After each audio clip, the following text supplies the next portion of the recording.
Un feliz y bendecido día en el Señor, feliz viernes de Pascua, feliz primer viernes del mes de abril y feliz viernes precisamente vísperas de la celebración litúrgica de la misericordia del Señor.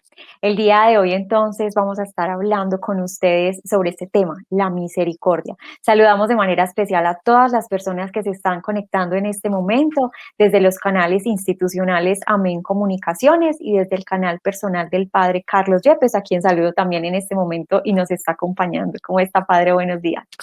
Un cariñoso saludo para ti, Joana, para todos los que se van conectando en este programa en vivo que tenemos siempre los viernes a las 9 de la mañana y que cobra un sentido especial porque justo pasado mañana tendremos el gran domingo de la Divina Misericordia, instituido por el Santo Padre San Juan Pablo II, justo hace 21 años, en el año 2000, atendiendo las revelaciones, y me voy a permitir mostrar el libro, las revelaciones, voy a acercar un poco el libro de la mística polaca Faustina Kowalska, una mujer que en su momento, principios del siglo XX, recordemos que vivió 1905, 1938, 33 años de vida, pero fueron suficientes para marcar un itinerario espiritual que nos llevara a descubrir que, como decía muy bien el Papa Francisco en el Año Mundial de la Misericordia, hace 5 años,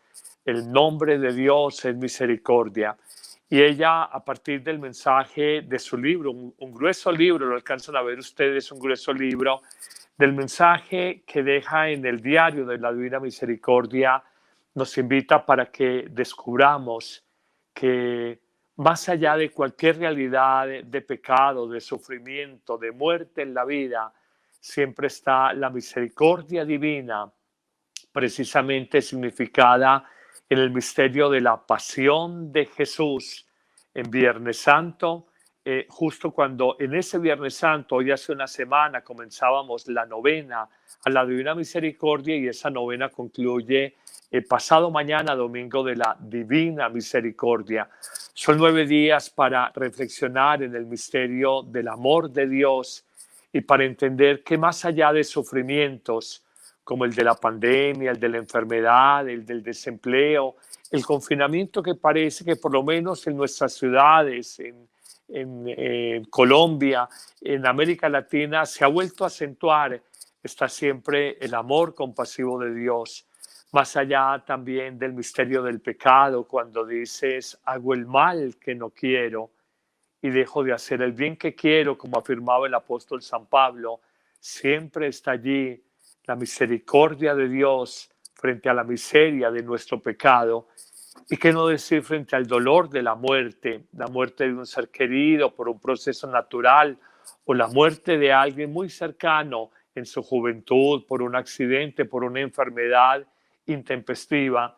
Siempre está la misericordia de Dios diciendo, yo te acompaño, yo te sostengo, yo te consuelo, yo te fortalezco. Padre, y gracias por ese contexto precisamente que hacemos en este momento de esta gran celebración. Y durante toda esta semana hemos venido compartiendo a través de YouTube, de las redes, pequeños fragmentos precisamente de ese libro que usted nos acaba de compartir, que es el diario de Santa Faustina Kowalska, en esas revelaciones privadas que Jesús le hacía. Y el día de hoy queremos precisamente compartirles un pequeño fragmento alusivo al día de hoy, donde precisamente vemos todos esos nutrientes que hay en un alma sedienta de la misericordia de Dios. Vamos a verlo. Meditemos el diario de la Divina Misericordia, escrito por Santa Faustina Kowalska, la gran apóstol de la Divina Misericordia. Abramos el corazón y dispongamos nuestra alma para orar a nuestro Señor de la Divina Misericordia. Amén.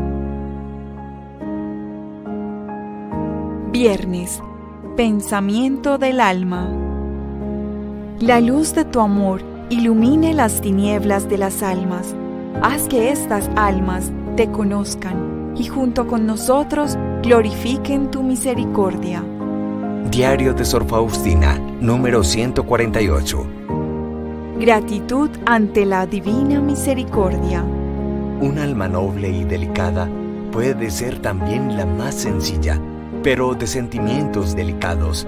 Tal alma en todo ve a Dios, lo encuentra en todas partes, sabe encontrar a Dios, incluso en las cosas más insignificantes.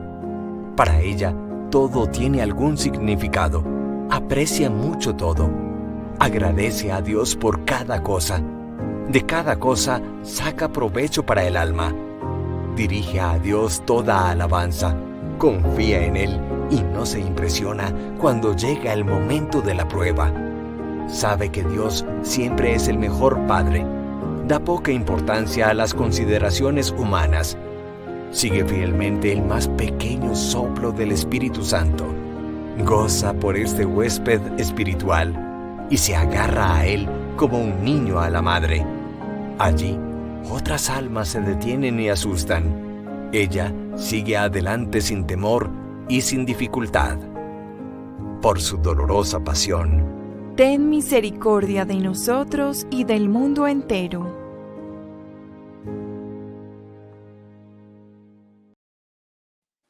Padre, Dios es precisamente misericordia y es a esa fuente donde debemos acudir nosotros. Por eso, acudiendo precisamente a uno de los pasajes evangélicos en San Lucas donde nos dicen que seamos misericordiosos como nuestro Padre es misericordioso, hoy quisiera proponerle que conversemos precisamente de esas acciones de misericordia que nosotros debemos hacer para que se haya plenitud precisamente en esa misericordia, no solamente hablarla desde allá de un término abstracto, sino cómo nosotros la aplicamos a nuestra vida. Sí, así es, Joana. Tenemos a nuestras espaldas la imagen preciosa que Faustina tuvo por revelación de Jesús, de donde salían los rayos blanquecinos que significan el agua del bautismo y los rayos rojizos que salen del pecho de Jesús y que simbolizan la sangre que se vierte en la Eucaristía. Estamos hablando de el misterio más grande, el corazón de Dios. Y ese misterio del amor divino significado en el corazón de carne de Cristo, abierto en Viernes Santo por la lanza del soldado romano, y allí brota todo el don de la misericordia divina para la humanidad que nos da Jesús entregándose Él por todos. De hecho, clamamos al Padre Dios y decimos, por su dolorosa pasión, la de Cristo en Viernes Santo, ten misericordia de nosotros y del mundo entero. Y claro, está bien que pidamos la misericordia divina, pero está mejor que seamos instrumentos de la misericordia divina. Y aquí que en este programa hablemos, que busca comunicarnos, que busca explicitar mejor la fe, queremos hacer una reflexión a propósito de verbos concretos que nos llevan a vivir el misterio de la misericordia frente a los demás. Y un primer verbo muy hermoso y no tan fácil de vivir es el verbo perdonar, el verbo perdonar. ¿Cuánto necesita nuestro mundo de perdón, de reconciliación? Yo gusto a veces de seguir algún debate, temas sociales, políticos, aquí en mi país, en Colombia, y miro esa polarización, esos discursos de rabia, discursos de odio en el Twitter, en redes sociales, en el Facebook, y uno dice, el ser humano no puede caer en esa trampa de vivir para rencores, resentimiento frente a los demás, resentimiento frente a la sociedad, resentimiento frente a la vida. Pero qué no decir de esa necesidad de perdón en el plano de familia. Como lo decíamos la semana pasada en el contexto de la Pascua, afirmábamos que tal vez los grandes rencores en la vida se dan donde hubo primero grandes amores.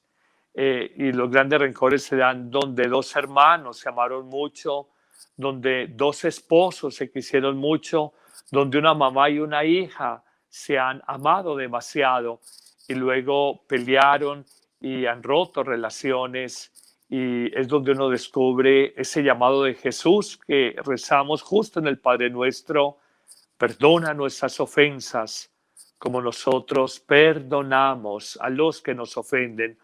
O cuando Jesús responde al apóstol Pedro y le dice, no te digo que perdones 7 veces, sino que lo hagas 70 veces 7. Esto significa perdonar de corazón y plenamente. O también cuando Jesús en la cruz moría y decía al Padre de los cielos, perdona esta multitud porque no sabe lo que grita. Hoy hace una semana, en Viernes Santo, retomamos este texto, perdónales porque no saben lo que hacen. Que no decir también de esa parábola preciosa del rey que perdonó 10.000 talentos a un siervo suyo y él tenía con un amigo, le debía 100 denarios y él no fue capaz de perdonar. Y luego el rey, imagen de Dios, lo llama a descargos y le dice, una deuda tan grande como la que tenías te la perdoné. ¿No debías tú también hacer lo mismo como yo lo hice contigo, siendo una deuda tan pequeña? Todos estos textos evangélicos, en definitiva, nos invitan a la misericordia, al perdón y a esa expresión bonita que tú decías ahora, Joana, sean compasivos como el Padre del cielo es compasivo y nos recordaba Jesús. Sí, padre, es que muchas veces no somos conscientes de lo que hacemos y yo pienso que aquí es muy importante precisamente la compasión, comprender la miseria de los demás y nuestra miseria, o sea, saber de qué estamos compuestos nosotros. Y precisamente esto viene de la raíz etimológica de la palabra misericordia, que significa la miseria del corazón. Misere, que es miseria, y cordis, que es corazón. Entonces es entender que frente a nuestras dificultades, frente a nuestras limitaciones, hay también limitaciones en los demás y siendo conscientes precisamente de ello, de lo que estamos hechos, pues es la posibilidad que se nos abre a perdonarnos y a perdonar. Y con esto abrimos precisamente a un siguiente verbo que nos lleva al accionar, a llevar a plenitud esa misericordia y es la posibilidad de consolar. Entender entonces que hay sufrimientos, entender precisamente entonces que hay que perdonar, pero que hay personas que necesitan una palabra de aliento, que hay personas que necesitan, frente a tantas dificultades, la posibilidad de un consejo que nosotros precisamente podemos darle. Sí, así es. Estamos como tema del día el Domingo de la Divina Misericordia o el Gran Domingo Mundial de la Misericordia de Dios. Y tomamos un primer verbo que fue el verbo perdonar. Ahora tú planteas un segundo verbo muy concreto en la vida cotidiana y es el verbo consolar. Nos dice hoy, hace una semana, los relatos de la pasión de nuestro Señor Jesucristo, según San Juan, que se encuentran las mujeres de Jerusalén a Jesús llevando la cruz, yendo hacia el Gólgota, y les dice, no se angustien por mí, preocúpense por ustedes y por sus hijos. Y quien creyera, Jesús hace un ministerio, un servicio de consolación. Y nosotros estamos llamados en un verbo muy concreto y muy práctico dentro de este gran tema del día que es la divina misericordia del domingo, a ejercitar el verbo consolar en el mundo de hoy. Sentimos que la gente vive desolada y necesita ser consolada. Hoy hay desolación, para utilizar una palabra muy propia de San Ignacio de Loyola en su discernimiento de espíritus. La desolación es la experiencia de soledad o abandono de Dios en la enfermedad, en la pobreza, en la misma soledad afectiva, en la vejez, en muchas situaciones adversas, en la depresión. Y cuánto bien podemos hacer si, apartándonos un poco de mi pequeño mundo de problemas, de dificultades, me dedico a consolar y a pensar en las necesidades, en los dolores que hay en otros. Esto implica un movimiento interior y es abrirnos al misterio de los demás, salir de nuestra indolencia, indiferencia y sentir con los otros. Recordando una expresión muy bella del Papa Francisco, pidamos a Dios el don de lágrimas, decía el Papa, que es la capacidad de llorar las dificultades de los demás. Encontramos también que Jesús consuela a la mujer de Naín, que ha perdido a su hijo y era viuda y tenía un único hijo que ha muerto. y Jesús consolándola precisamente devuelve a la vida al hijo de la viuda de Naín. De manera que son continuos los ejemplos de los evangelios donde Ujú. Jesús consuela con Marta de Betania, y María las consuela ante la muerte de Lázaro y les dice, no se angustien, él no ha muerto para siempre, crees en mí. Y esto es una invitación para que nosotros consolemos los duelos por la muerte, por la enfermedad, por el sufrimiento de otros y aprendamos a decirles, consuélate en Jesús, que Él tiene la última palabra en la vida, no nos podemos dejar desanimar. Así es. Y con esto, Padre, entonces planteamos un siguiente verbo y es sanar. Precisamente en esta Pascua, pues el mismo Jesús pasa sanando muchas de nuestras heridas, levantándonos de nuestras aflicciones y nos invita pues constantemente, lo decíamos también en las reflexiones de Semana Santa, cómo nos regala palabras de aliento y de esperanza. Entonces, por ejemplo, cuando se aparece María Magdalena y le dices, ¿por qué lloras? ¿Qué buscas? Lo que está buscando es regalarnos y devolvernos precisamente la esperanza, sanarnos a cada uno para que también nosotros ayudemos a sanar a los demás. Sí.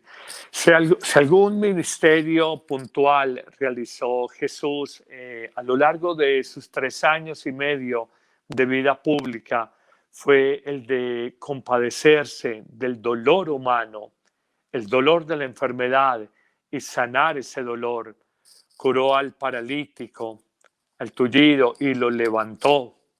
Curó al sordomudo y permitió que volviera a escuchar y hablar. Dio la vista al ciego, limpió al leproso, sanó al epiléptico, exorcizó del poder del mal y descubrimos que siempre hay una actitud previa a la sanación y es la compasión, entiéndase, el corazón misericordioso de Cristo que se mueve en entrañas, que se mueve interiormente y que lleva precisamente a sanar. Tú ahora decías muy bien, la palabra misericordia tiene una raíz igual a miseria. Misericordia y miseria son de la misma raíz. Y miser nos habla un poco de la fragilidad humana, cor cordis corazón.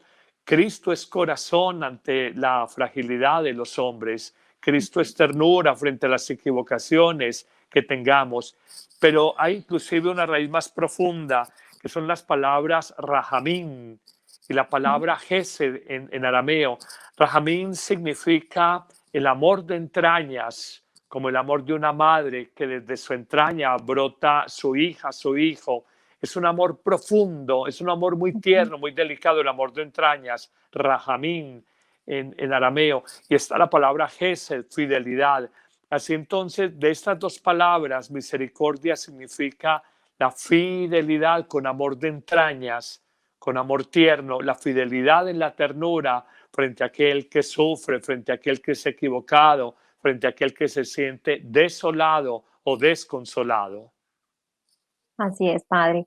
Y entonces seguimos avanzando precisamente en estos verbos y escuchamos uno que es, lo acabo de mencionar, escuchar. Precisamente la primera, el primer, se me va la palabra en este instante, lo que Jesús nos enseña es precisamente a escuchar como primer mandamiento, porque muchas veces nosotros decimos que el primer mandamiento es amar a Dios sobre todas las cosas, pero se antepone a algo importante donde Él nos dice, Shema Israel, y con ello es escucha al nombre de cada uno de nosotros. Y debe ser porque es muy difícil, Padre, escuchar en estos momentos donde muchas veces pues priorizamos nuestra vida y nos importa es que nosotros hablemos y nos escuchen, pero no escuchamos a los demás. Y es un acto de misericordia. Está perfecto lo que tú dices cuando mencionas el Shema judío. El Shema es un mandato que Dios da a su pueblo, Israel, donde los invita a escuchar, y el escuchar es distinto del oír. Oímos solo con el sentido auditivo, pero la escucha es sobre todo un ejercicio, además del sentido auditivo, con el corazón. Es escuchar las necesidades de los demás, es atender su dolor, su sufrimiento, su soledad. Y esto implica, como decíamos ahora, un movimiento del alma. Joana y amigos que nos siguen en este momento en redes, Ustedes se dan cuenta que la gente sabia habla poco y escucha mucho. Y por el contrario, la gente necia, insensata, habla mucho y escucha poco, olvidando que Dios nos ha dado una sola boca para hablar y dos oídos para escuchar. Y esto significa de alguna manera que debemos de escuchar el doble de lo que hablamos o hablar la mitad de lo que escuchamos. En los matrimonios es muy común estas expresiones: es que tú no me pones cuidado, es que tú estás en tu mundo, es que te metes en tus problemas, es que como estás todo el tiempo en tus redes sociales o revisando tus correos electrónicos, no te das cuenta de lo que pasa en esta casa.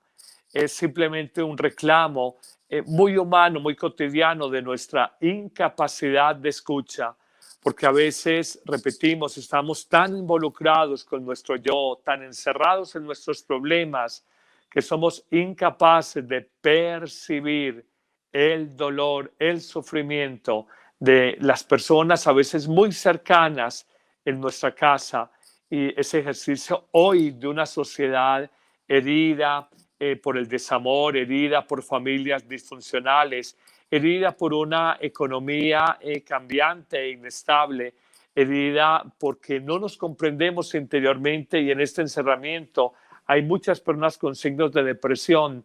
Creo que si hay un ejercicio de misericordia, un verbo práctico y concreto que nos puede ayudar, es el verbo escuchar, entendiendo que más allá de oír es sobre todo poner el corazón frente a la persona que tiene necesidad hoy de ser escuchada.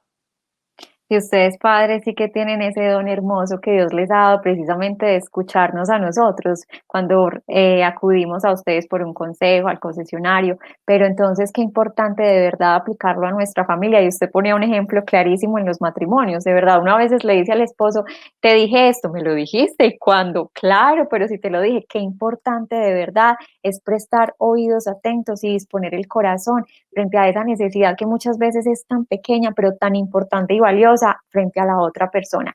Yo quiero que hagamos un paréntesis para quienes están conectando en este momento, les compartamos que el tema central que estamos tratando el día de hoy es la misericordia, en vísperas a la celebración que vamos a tener este domingo de la misericordia, de la divina misericordia del Señor, y con ello entonces estamos trayendo a colación algunos verbos que nos ayudan a accionar más frente a esa misericordia de nosotros en nuestra humanidad, en nuestra cotidianidad.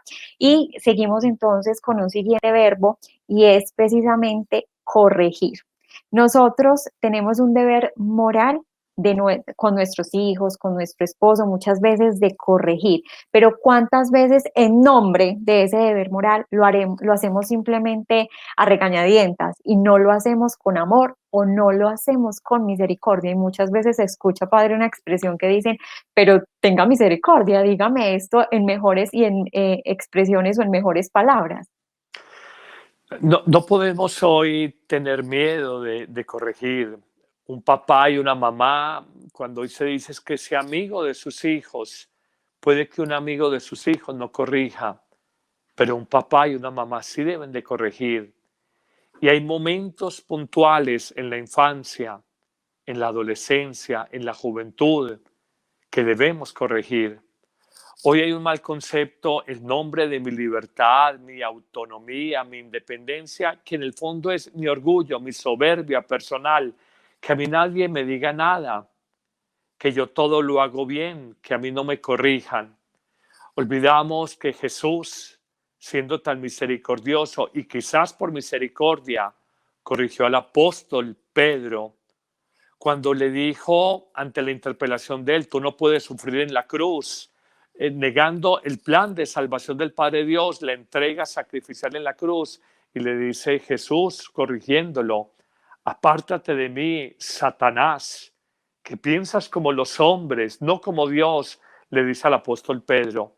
Pero vemos también que corrige a Santiago y a Juan, los discípulos, cuando ellos, por labios suyos, o en otro evangelio, por labios de su madre, piden los primeros puestos, los lugares de honor con Jesús. Y él les dice: así no es, así no es. No se trata de lugares de privilegio, se trata de servir. Y el que quiera ser el primero, ustedes quieren ser el primero, no busquen estar a mi derecha o a mi izquierda. El que quiera ser el primero, que se haga el último y el servidor de todos. Corrige entonces a Santiago y a Juan, pero corrige a la mujer sorprendida en adulterio, cuando la querían matar siguiendo la ley de Moisés a pedradas, porque fue sorprendida en flagrancia en el acto del adulterio con otro hombre. Aquellos les dice Jesús, los corrige: si ustedes no tienen pecado, arrójenle piedras y mátenla. Y todos fueron descargando las piedras sin maltratar a esta mujer adúltera. Y luego ella la corrige con compasión y le dice: mujer, ¿dónde están tus acusadores? Yo no te acuso. Vete en paz y en adelante no peques más. Entonces no nos podemos negar a corregir. Hoy nos parece, no, yo no corrijo porque le va a dar rabia, yo no digo nada porque se va a incomodar. La tarea de un papá sobre sus hijos, la tarea de un maestro sobre sus alumnos, la tarea de un sacerdote sobre sus feligreses, la tarea de un superior sobre sus subalternos en una empresa, la tarea de un hermano mayor con sus hermanos menores, la tarea de un buen amigo con sus amigos, es corregirnos. Esto implica hacerlo con amor, no con rabia. Esto implica hacerlo con paciencia. Tal vez a la primera corrección no cambia, pero pacientemente. Esto implica hacerlo con sabiduría, buscar el momento y el tiempo adecuado, hacerlo con oportunidad, hacerlo en definitiva pidiendo a Dios que nos ilumine y tratar de hacer esa corrección con el ejemplo. Pero no nos podemos excusar en la sociedad de hoy. Es su vida, es su problema. No me voy a meter en eso porque me van a decir que metida o metido. No, hoy, porque no hemos corregido, quizás ese matrimonio no se salvó y se fueron a divorcio. Porque no corregiste, esa vida no se salvó y esta joven madre abortó. Porque no corregiste a tiempo, quizás este joven es ahora un drogadicto que ya es difícil de redimir. Porque no hablamos a tiempo. Hay que hablar a tiempo y a destiempo, oportuna e inoportunamente, nos exhorta el apóstol San Pablo. Así es, Padre, hablar a tiempo y a destiempo. Qué importante. Y entonces vamos a un siguiente verbo que precisamente es alimentar, no solamente del aspecto físico, sino también del alimento espiritual. ¿Cómo podemos nosotros entonces proporcionar, propiciar este tipo de alimento en medio de la misericordia, Padre? Sabemos que hay obras de misericordia corporales, son 7, mandadas por la Iglesia, y obras de misericordia espirituales. Y las obras de misericordia corporales nos dice claramente dar de comer al hambriento, dar de beber al sediento, vestir al desnudo, dar hospedaje al que no lo tiene. No podemos, permítame la expresión, quedarnos simplemente en una espiritualización de la misericordia, sino que mucho en la línea del Papa Francisco, como buen jesuita que quiere aterrizar la fe y encarnarla en los dolores concretos del ser humano. Hoy, en tanto dolor, piensa a tu alrededor tanta gente que ha perdido su empleo, tanta gente que ha tenido que entregar su apartamento porque no tienen con qué pagar un arriendo o la cuota al banco, tantas personas que no tienen con qué cancelar los servicios públicos esenciales de agua, luz, internet, gas. Hoy el Señor nos pide, y permítame la expresión, voy a hacerlo, la mano extendida. Somos la mano extendida de Jesús. Y Él la coloco mi mano con el cuadro de la misericordia de fondo. Somos la mano extendida para llevar alimento, para llevar ayuda a otros. No nos privemos de la alegría de dar. Recordando el famoso pasaje bíblico, hay más alegría en dar que en recibir. Y recordando que al final de la vida seremos juzgados, según nos dice el capítulo 25 de San Mateo, por el amor que dimos, tuve hambre y me diste de comer. ¿Cuándo lo hicimos contigo? Cuando con uno de estos mis pequeños y sufrientes hermanos lo hicieron, también a mí me dieron de comer. Al final de la vida seremos juzgados en esa caridad y en ese amor que hemos tenido. Padre, yo estoy teniendo en este momento pequeños inconvenientes con el internet, pero usted sí se escucha muy bien. Sin embargo, si de pronto en algún momento se corta para que la audiencia no se desconecte de este tema que estamos tratando. Bueno amigos, nos va acabando el tiempo y faltaba un último verbo que queríamos compartir con ustedes, es el verbo orar. Qué acción de misericordia tan bonita cuando oramos por los demás. Jesús en la oración sacerdotal del capítulo 17 del Evangelio, según San Juan, nos invita a orar unos por otros. Nos invita a acompañarnos con la plegaria. A veces las personas dicen, ¿qué es lo más que puedo hacer por usted?